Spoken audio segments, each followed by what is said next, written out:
Andròmines és un viatge a la infantesa, a la nostra infantesa, i reflexionem sobre el canvi, la transformació, el pas del temps. A través de amb la Nina i amb totes les seves andròmines, amb les caixes, doncs juguem i fem aquest viatge en el que convidem també a fer aquest viatge amb nosaltres, l'espectador, cadascú a la seva infantesa. És un puntàs i a part, total. Sí, sí, el confinament ens ha trastocat a tots plegats, a nosaltres molt, i necessitàvem un canvi, necessitàvem aquesta transformació precisament de la que parlem en l'espectacle, i aquest espectacle és, evidentment, clarament molt diferent que el que hauria sigut sense la patacada i sense el trasbals i sense l'aturada que va suposar per nosaltres aquest confinament, no? Una aturada que ens va permetre parar i pensar i malauradament vam haver d'aturar el projecte per la situació, perquè havíem de resoldre apagar focs, diguem, no? Però llavors quan l'hem reprès, doncs l'hem reprès amb una energia molt diferent, amb unes ganes molt més bèsties. Vull dir, el confinament ens ha fet veure la necessitat realment que tenim d'escenari, no? Vull dir que mai havíem estat tants mesos sense trepitjar escenari i vam decidir que el proper cop que el trepitjaríem. I aquí estem. Bueno, jo quan li has preguntat abans si era un punt i seguit o un puntàs i a part, jo ho sento més com un punt i seguit.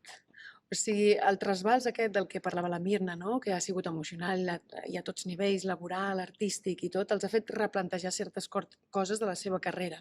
O sigui, de 32 anys treballant, doncs aquest trasbals els hi ha creat la necessitat d'un canvi, no? I en aquest canvi vaig aparèixer jo i sí que evidentment necessitaven un canvi, l'estaven demanant a crits i jo els he ofert doncs, tot allò que crec i que em van demanar que necessitaven per produir aquest canvi artístic i estètic.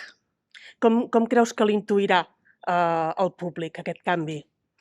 Bueno, jo penso que el rebrà molt bé, si no, no estaria aquí feliç i contenta amb aquest somriure. Doncs bé, perquè penso que han transgredit una línia, no? I han passat de ser un espectacle musical familiar a ser un espectacle teatral de música, no? El que hem fet és fer una posada en escena amb una estètica, amb una dramatúrgia teatral i bé, o sigui, han guanyat en volum, amb moltes capes dins de la part artística, diguéssim. Sobretot el que veuran més és el detall de la posada en escena, perquè, diguéssim, jo crec que l'esperit que la gent notarà és el nostre. La Mina té molta personalitat a l'hora de comunicar-se amb la gent i això es manté. El que passa que hi ha un preciosisme, hi ha quasi un virtuosisme amb el que és la posada en escena, que això la gent no hi està acostumada. Hem fet una cosa molt més cuidada, no vull dir carregada o artificial, no, senzillament s'han cuidat tots els detalls perquè el que volíem expressar la gent ho entengui més clarament.